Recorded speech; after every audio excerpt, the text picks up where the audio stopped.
Well, hey there, my friend. Welcome back to the show. I'm Deanna Yates, and you are listening to episode 207 of the Wannabe Clutter Free podcast. On today's episode, I am chatting with Grace Rehman about how to declutter when we get to be a little bit older. Or how can we help our loved ones when they get to be a little bit older declutter their stuff? We're going to talk about her story and we're going to talk about why she is drawn to helping people declutter in midlife and beyond. So it's a really interesting conversation and she's got some really great insights. But before we get there, I want to just take a second to say thank you for joining me today. I know you have a choice of lots of podcasts and there are so many things calling your attention right now. So thank you for joining me today. I don't take that lightly, and I will do my best to bring you information that is helpful and inspiring. And if you like what you hear, can you do me a favor and share the show with a friend or leave a rating or a review? You can do that wherever you're listening to this podcast. I really appreciate it. And then also reach out to me and let me know what else you want to hear about. I would love to bring you guests you want to hear from or topics that'll help you declutter and organize in your home. So let me know. You can reach out to me on Instagram. I am at Wannabe Clutter Free on all the social channels. And now let's hear about our amazing guest this week. Grace Rehman is a professional declutterer and organizer based in Stockton, California. She specializes in helping people clear away decades of accumulation so that they can have a more simplified and peaceful home environment. She believes that letting go of things you no longer need, use, or love makes room for more possibilities. When she's not helping clients, she's hanging out with her husband and almost 6-year-old son, Zane. And now let's get to our conversation. Well, hi, Grace. Thank you for joining us. Welcome to Wanna Be Clutter Free. How are you doing? I'm doing fantastic. And Deanna, I feel like I already know you because I just listened to your episode encapsulating your experience for the past 10 years. So, yeah, this is like so cool. So, I'm doing great and I'm so happy to be on your podcast. Oh my gosh, I'm so happy to have you. And I am excited to get to do the other side of that where we all get to know you more today. So tell us a little bit about yourself. Let's dive in right there. Tell us about Grace and what you do. For sure. First of all, if there is one word I would use today to describe myself, it'd be like multi passionate. I try to be into too many things. I mean, music, singing, writing, and all of those things. But currently, I live in Stockton, California with my husband, which is Stockton is 45 minutes south about of Sacramento. And I live with my husband and my soon to be 6-year-old son. And so yes, I currently have a home organizing business called Organize with Grace. Okay, first off, I love the age. I love when they're that age and they're like, no, but I'm almost 6. I'm 5 3/4. And it is so important. So I love that you pointed that out. It's so cute. And then as we get older, we're like, I just under my mid 40s. No, it's fine. I tell everybody on the podcast, I think aging is wonderful. So I am all on board. Let's just age gracefully. Let's enjoy the moment in the season we're in. So I want to jump right in. You specialize in decluttering and downsizing, basically for those that are at midlife and beyond. So, what drew you to that focus and how does it differ? Well, I feel like it has chosen me looking back on my life. So, what that means is, in my culture, caring for the elderly is a norm. So, it's normal to have your grandma or your grandpa living with you, with your immediate family. And eventually, the expectation is you care for your elderly. And then on the other hand, my husband, who is Pakistani, and his culture is similar regarding caring for the elderly when we got married. His commitment to taking care of his dad, who had medical issues, was like, hey, we're getting married. We could be on our own, but I would love it if we can be with my dad who needs that care and attention. And so we made a decision to be with him. And he passed away, in 2016. So their home, he left us with their home who they've lived in for the past 4 decades. So you can imagine what type of process we had to go through with cluttering and removing the things, all of the things.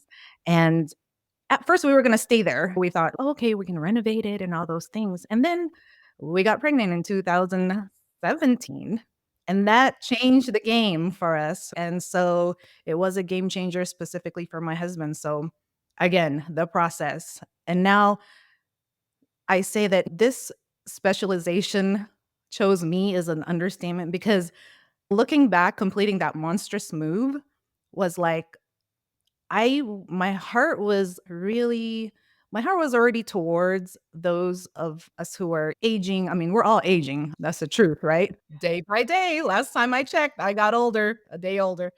But with that process, we had to move from a 5-bedroom home into a 860 square foot 2-bedroom apartment. That's a big change.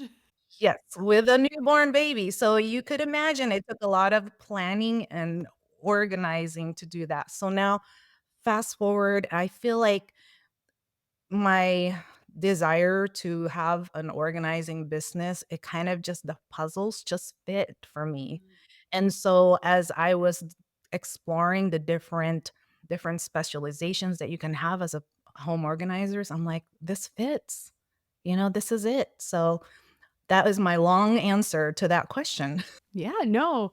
No, well, I'm sorry for your loss. My father-in-law passed away in 2011, and thankfully, my mother-in-law is still here. So she was having to then sort through all the things and declutter and moved homes, went from a 4-bedroom, very large home with a full basement in the Midwest to a 3-bedroom, single level, little smaller space, just to help her as she continues to age and have a place where she could live long term. And yeah, that process of all the things, an entire life of stuff. And especially, I do feel like the older generation collected a lot because their parents went through, especially here in the US, went through the depression.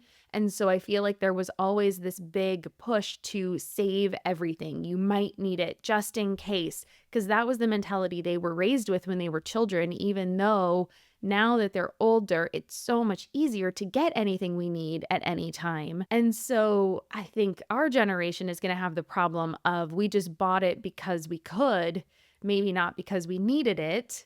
And so figuring out that. But yeah, I don't know exactly what you went through because, again, we did not have to declutter the house, but we were also pregnant when she moved from about a year after he passed away. So very similar kind of timeline there, interestingly enough. But I remember helping her move houses and I was pregnant. So yeah, going through all of that stuff is hard. So you were living with him then, is that was the 5-bedroom scenario, and then you ended up selling that home and you moved to a 2-bedroom apartment to start your family. Okay. So yeah, walk us through that. Like, I mean, clearly there's a ton of emotions that come along with decluttering all that stuff. How did you make some of those decisions? I know that was then because it was your husband's father, right? That's a different level of emotional attachment and connection with the things. So how did you start to work through some of that? Well, at first, we decided, of course, we cannot fit all of those things into that apartment. So we did. We did have to rent a storage, but we decided, you know what? We got to do what we got to do with the things in this storage. And we've decided out front that we are not going to keep this storage for much longer than 6 months. So our apartment had a washer and dryer. We had a washer and dryer that was in storage. We didn't need it anymore. I mean, as much as we paid for that washer and dryer, we're not going to use it, and we are not going to store it and pay for it to sit there. So we started to sell things that we could. Of course, my father-in-law's things, my husband had a hard time letting go of at first, but through time, he made those decisions, and we're gonna get into that about tips on how to help a family member do that, and so it was time, and it was a lot of decision making about the things because the clients that I have right now, and you mentioned people that have grown up or whose parents have grown up in the depression era. In fact, I do have a client who she's like, Grace, nobody ever taught me to throw anything away.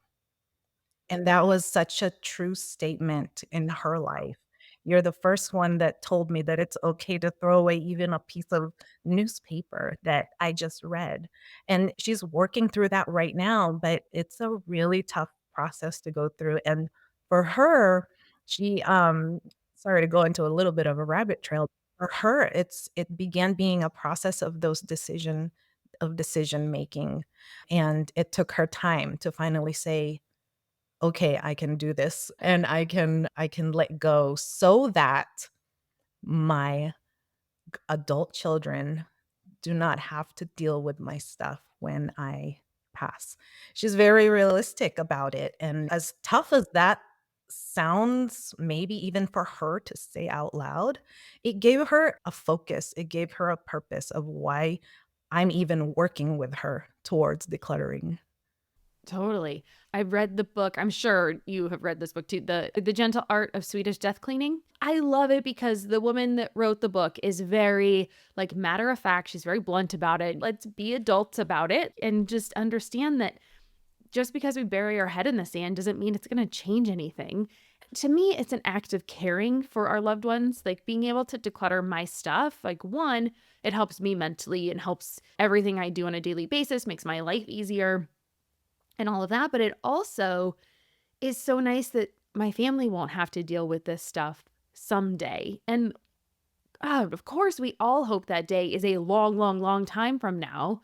But that after reading that book and kind of thinking through it from that perspective of like, yeah, this could be really, really hard. And then obviously watching what happened with my father-in-law pass away, it is really, really hard to have to deal with all that stuff and things that they probably didn't even think mattered.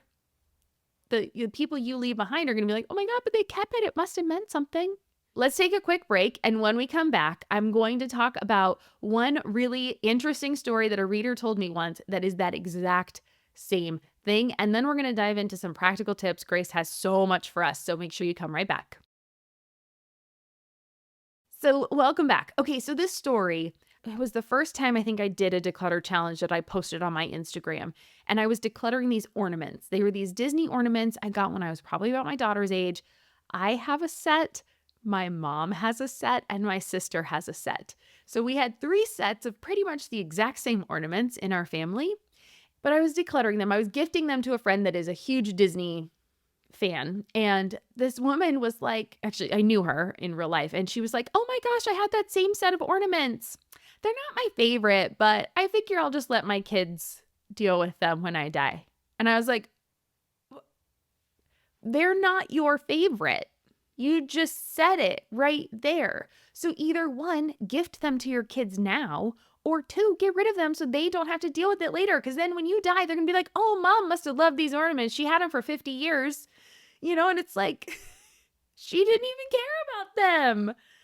She didn't even care. She didn't even like them. They're not my favorite, but Right, and wouldn't it be wonderful, just like my client right now, to have that, to be empowered by that decision making? You are in control of making decisions about your stuff, and that is really I feel like that book is really the basis of that. You get to have control, you get to decide, and it's such a great feeling to have that, because one of the questions that my client would ask me is, what do you think my kids would do with these things?" So I paused a little bit because she answered her own question. She ended up answering her own. They'll probably just throw it away, huh? And I'm like, "It's likely," and so that was a great revelation for her, and hopefully that gives her even more purpose and motivation to let go of the things that she knows that one, no, her adult children will not keep and end up throwing away. yeah, good point. And it's not out of a callous place for those of us that are throwing these things away. It's that our lives are already full. And if you think about it, by the time our parents pass away, if we are lucky enough to have them around until we're adults, I mean, we have an entire life of our own that we have built up around us. So to, yeah, merge all of that makes it really difficult. And you know what's neat on the upside? They also have a life of their own that they can possibly live without the clutter that's getting in their way. So real quick, for example, I have another client who she's an author, she wrote a book, but the clutter is keeping her blocked from actually letting this book go out into the world, and she feels that until I get my things in place, I cannot. I mean, of course, it's our own mindset that kind of plays with us about that, like, "I need to do this before I do that," type thing, but for her, it mattered that her things were decluttered, and so now she's almost ready. She's almost ready to get on that other side of her life where she's done with the seasons of caregiving, taking care of an estate and some other, and then she's still dealing with medical things. But the other side of clutter is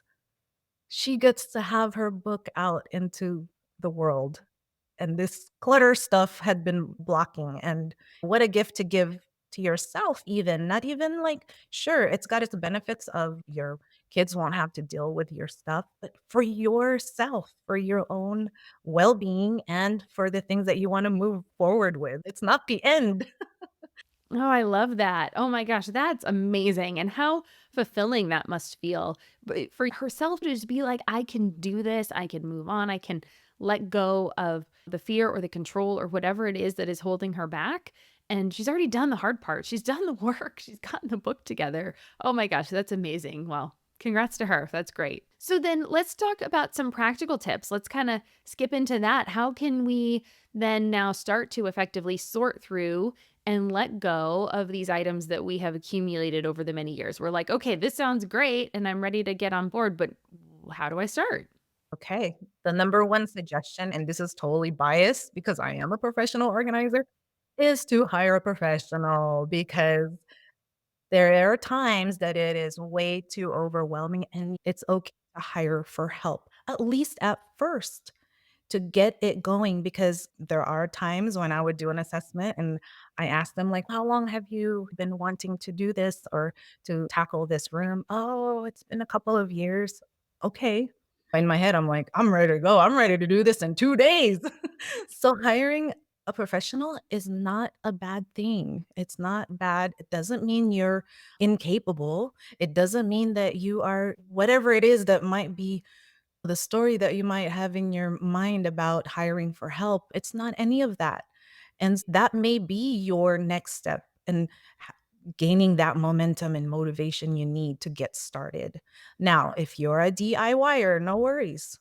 I have a suggestion for you, and that is start with the easiest thing to let go of, 1, and then 2, start with a category. Now, here's an example. If you know that you have wow, you have lots of books and you feel it's okay, it may be I think it's a good time to start letting go, just deal with those books. Don't worry about all the other stuff. Just deal with that one category, or it could be man, this is what I've seen, DVDs, VHSs that are just hanging out. You're not watching them. We have Netflix and Hulu and all of these other things where punch it in and a movie from the 1950s will come out. So those are the things, easy things. Never start with sentimental. Never. Don't start with sentimental and memorabilia, things like that. Just easy things that you can begin to let go of. So those are my 2. It's either, get yourself started with a category, start small, or if you wanna just bulldoze through the whole thing and you're ready, you're like, "I've had enough of this clutter," get a professional. I love what you said there. I love the idea of making sure we start with a professional if it's within your budget and if this is something you're really serious about. Because if it's been on your list for a while, I keep this is just something that has really hit home with me this year is like the things on my to-do list, the things on my goal list are hard. And I just it's like you kind of always know that, but until you actually really think about there is a reason they're on my goal list. If it was easy, it would already be done. It wouldn't be on my goal list. There is something that I either haven't been taught or I'm procrastinating against or I'm fearful of or I just am there's a block for some reason as to why I am not this isn't connecting. We don't know. There's lots of different reasons why that might be. But having outside help is a great way to get past that first initial block. And then at that point, you can say, oh, okay, thank you for all of this information and this help and this start, this momentum. Now I can take it from here. Or this is going amazingly and I don't really want to do this on my own. All right, let's take a quick break. And then when we come back, we're going to talk about what types of clutter people struggle with the most and why? I'm really interested to hear your take on this one. All right, welcome back. Okay, let's dive in. In your experience, what items do people struggle with the most to part with and why? I see commonly number 1 are paper, and they're the trickiest because there's always paper attached to something these days, right? Whether that be like receipts or mail or important documents. I consider books as paper. And so it has been very difficult for people to part with paper because they feel like, well, I need to keep something from 20 years ago just in case I need to look back on it for reference. And I'm like, no, no, you don't. And paper is very tricky because guess what? It's a very thin, but you can stuff them in anywhere. There is a nook and a cranny, and then next thing you have piled them high. And it's really difficult to navigate through it after a while. So paper is one. And two is the ones that people deem to have paid a lot for, whatever that item is, whether it be a large furniture or really clothes that you no longer need. Well, I paid a lot for this. And so everybody has a different like item that they attach to whatever it is that they paid a lot for. And so that is difficult for people to let go of. And a lot of times I see this is clothing that they probably will never wear. And the emotional attachment is hard. Is really tough to part with these things. So within this age group, I would say if I were to choose one, it is paper. So interesting. I can see that. And I like that books are attached to that. I know books are very difficult for a lot of people. My husband struggles with books.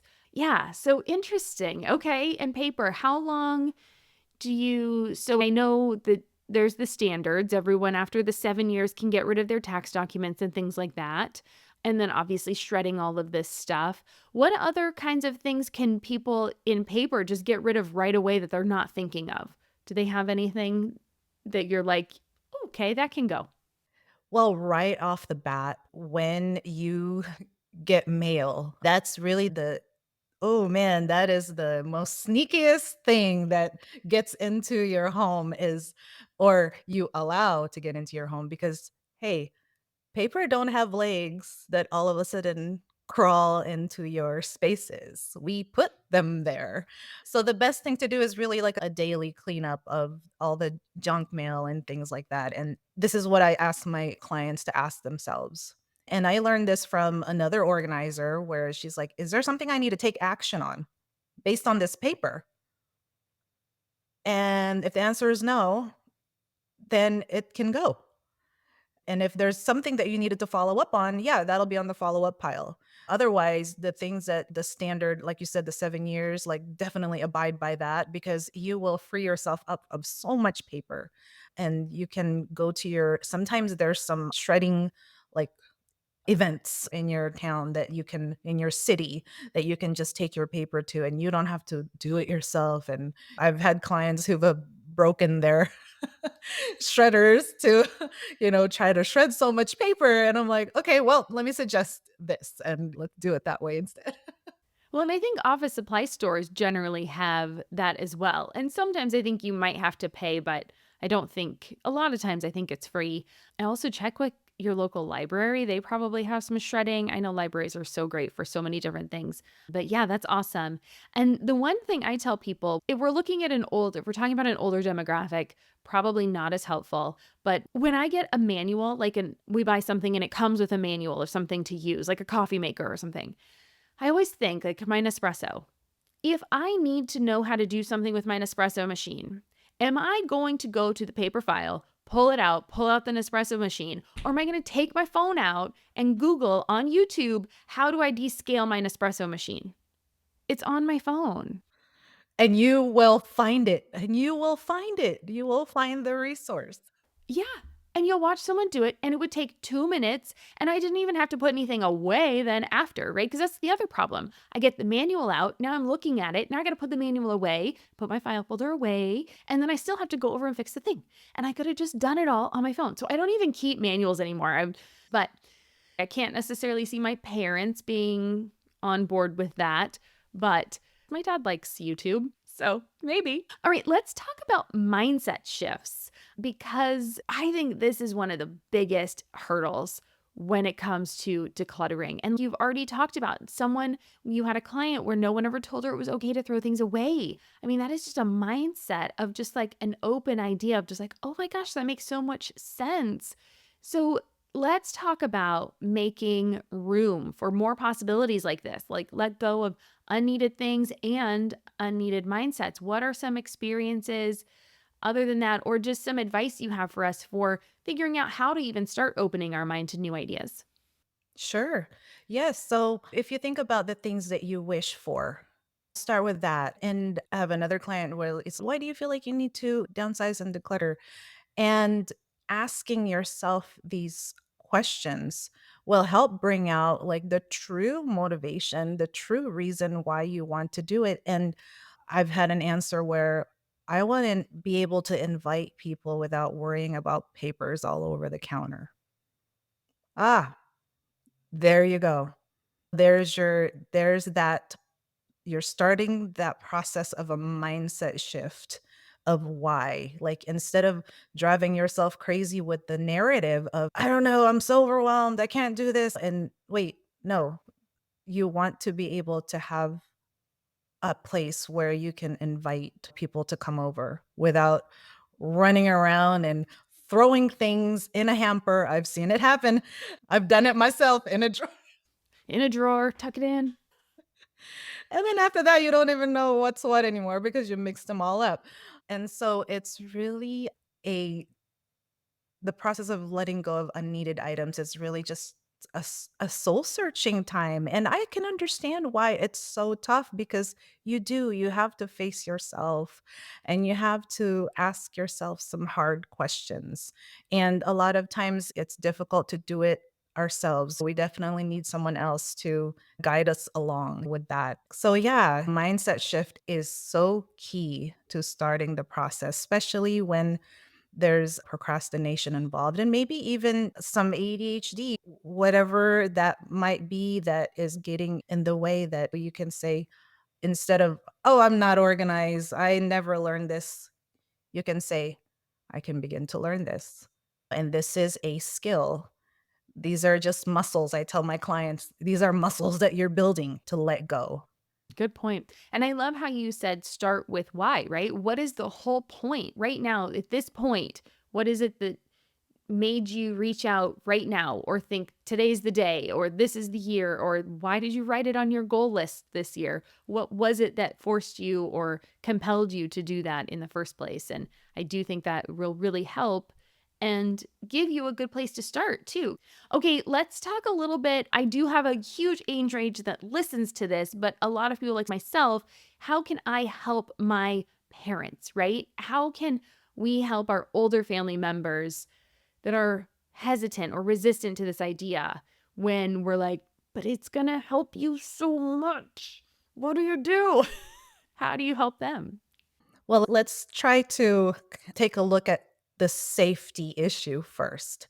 So, if you consider their living environment and if you feel that they are safe to navigate and there's nothing that's causing, like not causing, but like potentially cause a fall, if there's like boxes all over the floor or things in their way, if it's safe for them and they like their stuff, I would I would not impose my, I need to declutter your home type of belief on them. If, definitely talk with them and sincerely and talk about what you would love to help them with. But as long as it's not really a safety issue, I don't know that I would impose my desire to declutter or downsize their home. No, I'm on board. I'm on board. I do think we can only do ourselves for sure. And then it'll hopefully spill out into others. Yeah, but if there is, then I think I would suggest take the time to listen to what they have to say because sometimes it just takes a little talking out to try to find out what the resistance is all about. So, talking it out, it doesn't take being a psychologist or whatever to have someone just have them give them the floor to talk out like what the resistance is all about. And then you can just take a step like, okay, let's just start with the counters and see how you like it. How do you like how this looks? And if they do end up agreeing to the decluttering process, great. Do little chunks at a time because it is overwhelming. It takes up a lot of mental energy to even do. Some people have different levels. Some can do a good straight like 3 hours, and others like an hour, I'm done. So find a place within the home where they feel that they can easily let go of things. Like I would say the garage can be very overwhelming. Just, hey, let's just pick up some of the things that are empty boxes. Let's break them down. Just easy things for them to see, oh, this makes a difference. Decluttering does give me some more space. So I hope that helps. Oh, it totally does. It's funny that you say empty boxes. I remember my nephew moved into his first apartment and we brought burritos and had us over for lunch. And they were just unpacking, right? They're just out of college or finishing up college. And they've got the boxes. And he's, oh, yeah, don't mind that pile of boxes over there. And I'm like, okay. And I'm like, so here's what we're going to do. We're going to take these. They're already broken down and we're going to go take them down to the recycle bin. Okay. Cause there's 5 of us now and we can do it real fast. Okay. Let's do it. And then we did it. And he's, oh, thank you. Like after we were done, he's like, that's nice. And I'm like, that's what we do. That's what I'm here for. I'm your aunt. You're hosting us, but we're family. Let's do it. I love it. Yeah. And he's like, oh, wow. Thank you. That took one trip, right? With all 5 of us, it took one trip, right? Instead of him having to do it on his own. Well, his girlfriend would have helped him too, but like the 2 of them doing it would have been a lot more, right? And when you have all of us helping, and then we feel good, like we got to help you. Yeah, indeed. Yeah, yeah, for sure. Well, Grace, this has been lovely. Where can people find you? I know they're going to want to follow up and learn more about you. Yes, I would love. I have a growing Facebook group. It is completely free to join. So please come on in to the Organize with Grace community. And that's where I have been showing up a lot and just doing lives and talking and doing monthly workshops so far with my audience. And you and I as podcasters know it's really hard to connect with the people that are actually listening because we only get to see numbers. Like who are they? Where. But I love the group in that either they have heard of the podcast and I get to see their names. I can e-meet them and at least put a face, put a name to. So I would love for you to come on in, and it's a really laid back group and I post tips on there and like I said, live workshops. And so would love to invite your audience in there. If you yourself, am at that midlife. Midlife is really like an interesting term because I guess it's generally for those who are in their, like us, in their 40s to 60s. It's a funny term. I'm technically midlife. Yeah, so we're in midlife, right? And it's all good. So yeah, and then the next is also my podcast, Organized with Grace podcast. You can definitely tune in on any podcast platform. And so those are really the 2 places that you can find me. So I would love to have you come on into my world. And I thank you, Deanna, for allowing me into yours. Oh my gosh, my pleasure. Yeah, super fun. Super fun. This has been a really fun conversation. And I'm not going to let you go yet because I end with 3 rapid fire questions. So, question number 1, what does clutter free mean to you? It means no longer being blocked to be the person that you were meant to be. Ooh, I like that definition. That's fun. Okay. Number 2, what's making you happy right now or in this season of your life?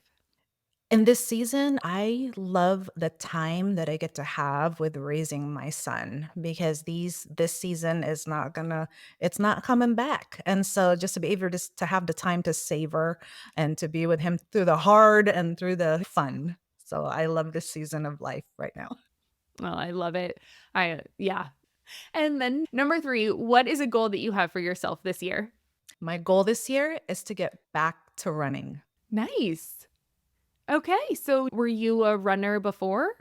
I was years ago, about 10 years ago, I took it up accidentally and I'm like, "Oh, I'm liking this." And my husband and I managed to run a half marathon almost a decade ago, and then the second time I was able to get my husband into it too, and he completed a half marathon. And so you never know what's going to come up real soon.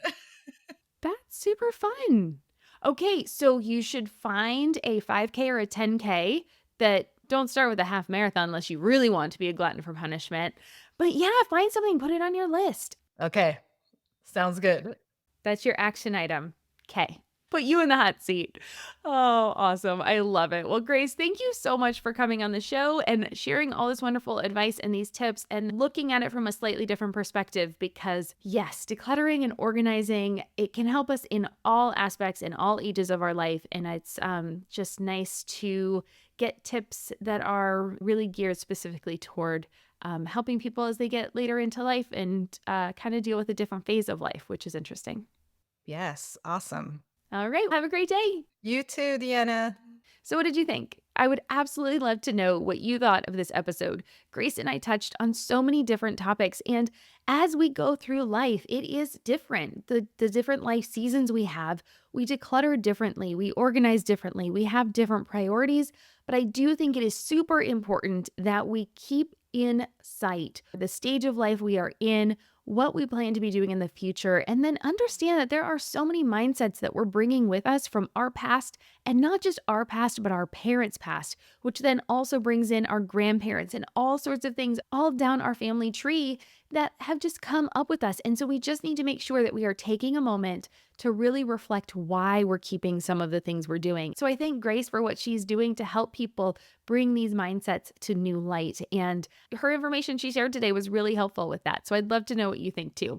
Come on over to the Wannabe Minimalist family group if you'd like to join a community of like-minded people where you can share your thoughts and comments and we can have a conversation over there. And that's on Facebook if I didn't mention that. Or you can leave a rating and a review for this show wherever you're listening to this podcast. You can also leave a comment on YouTube for these guest episodes as well.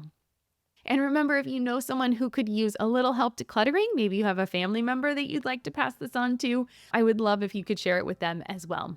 And of course, special thanks to Grace for joining us today and sharing so much great advice.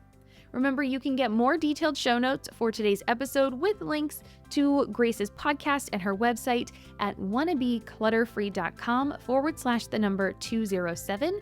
Again, that's wannabeclutterfree.com/the number 207 to find out more about Grace.